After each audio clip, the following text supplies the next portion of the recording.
Let's delve into the newspapers, though, now. I'm going to do that in the company of your reviewer today, Simon Gray, who's Chief Executive of Nottingham Means Business, which is a business-led organisation, over 200 members in Nottinghamshire. Morning, Simon. Good morning, Andy. You've got your own CCTV experience. Absolutely, yeah. We had an extension a couple of years ago, and we had it put on the front and the back.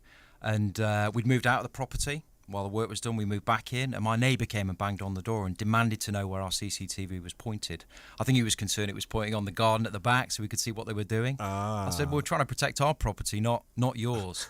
Anyway, we've not spoken since. So, that so damaged the CCTV relationship. can cause problems with your neighbours. Yeah, but a plus point, and you mentioned this earlier, if there's a car crime or a break-in in the street, the police have been round a couple of times to look at our CCTV for evidence purposes. So I think it's a good thing.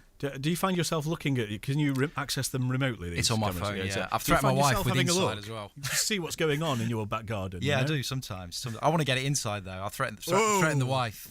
You've given me an idea. That reminds me of the text we just had. Anyway, Simon, what did you find in the papers? Okay, first story today. HMRC doesn't answer the phones. And this is something I know from personal experience because I'm partly self-employed. So HMRC answered only half of the calls during the first half of 2015. And a report by the Commons Public Accounts Committee has found that the level of customer service is distinctly lacking. I know from personal experience, if I need to phone HMRC, it's going to take me at least an hour to do it. Do I have an hour of time to spend doing that? No. Do I want the phone bill to do that? No. And even when you get through, you don't necessarily get the best advice. So I know I'm on the wrong tax code at the moment, but can I get the right tax code? It's interesting, isn't it? If it were a power company, for instance, that you were ringing up and only half the calls got answered, there'd be uproar, wouldn't there? Well, MPs would be raising it in Parliament. Yeah. And, there'd be all kinds of clampdowns from the Ombudsman. Who's the Ombudsman for the HMRC? Well, or unto themselves. We'd switch, wouldn't you? If it was an energy company, you'd switch companies if you couldn't get customer service. But we're forced to deal with this. I think that the tax system's far too complicated.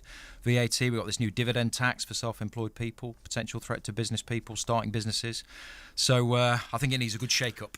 Okay, there's a story I've already mentioned today, which I know you've picked up on here, and I do think this is fascinating, this idea that if you just do a bit of walking every day, you are probably healthier than people who go to the gym. Yeah, well, I found this quite strange because when I go to the gym, I absolutely kill myself. And I can barely walk out sometimes because I think that's what you need to do.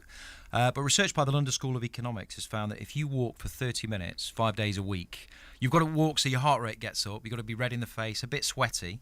But if you do that, you're probably better off than swimming, running and doing other more high-intense activity. And I thought about this while I was reviewing the papers this morning. I thought, my dad, he's 78, he's probably never seen the inside of a gym, but he used to swear by walking half an hour every single lunchtime when he was at work, and he's still going strong, so there must be something in it. There must be, yeah. And your dad is living proof, isn't he? He is living proof, yes. Okay, and we should all dress like Jon Snow, should we? Well, apparently, because experts say that Jon Snow, the newsreader, is an example of a high flyer who uses colourful clothing to make a positive statement. Right. There we go. I thought you meant Jon Snow from Game of Thrones for a minute. No. So we should all dress in like crows. Well, you could try it. Stuff. You could try it. So apparently a splash of colour can lead to pay rises and promotions, a study suggests. And this is for two reasons, really. It makes you feel better if you've got a splash of colour.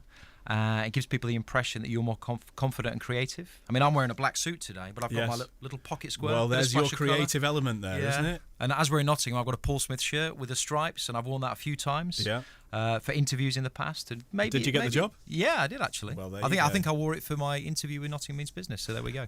Proof's in the pudding, isn't it? So lots of proof from Simon's newspaper review today.